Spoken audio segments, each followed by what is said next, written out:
लागेलू गोरी चॉकलेट जइसन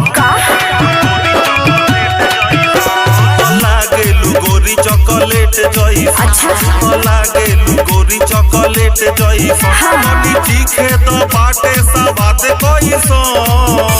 तू तो लागेलू गोरी चॉकलेट जइसन तू तो लागेलू गोरी चॉकलेट जइसन तू तो लागेलू गोरी चॉकलेट जइसन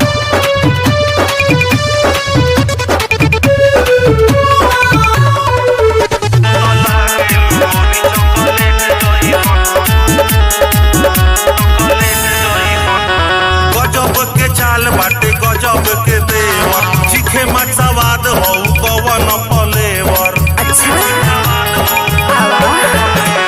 गजब के चाल बाटे गजब के देवर चीखे मत सवाद हो कवन फ्लेवर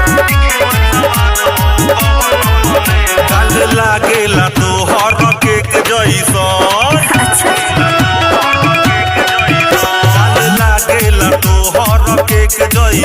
काल लागेला तोहर केक जइसन तनी चीखे तो बाटे सवाद कइसन तू तो लागेलू गोरी चॉकलेट जइसन तू तो लागेलू गोरी चॉकलेट जइसन तू तो लागेलू गोरी चॉकलेट जइसन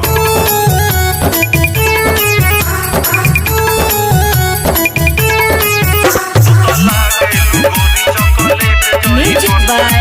रवि राजा।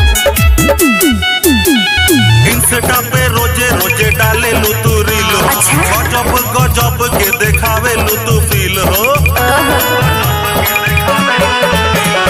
इंस्टा पे रोजे रोजे डाले लू तू रील हो गजब गजब के देखावे लू तू फील हो रस लागे बनाना के सेक जइसन अरे वो तो बढ़ले बा रस लागे बनाना के सेक जइसन रस लागे बनाना के सेक जइसन तनी चीखे तो बाटे सवाद कइसन तू तो लागेलू गोरी चॉकलेट जइसन तू तो लागेलू गोरी चॉकलेट जइसन तू तो लागेलू गोरी चॉकलेट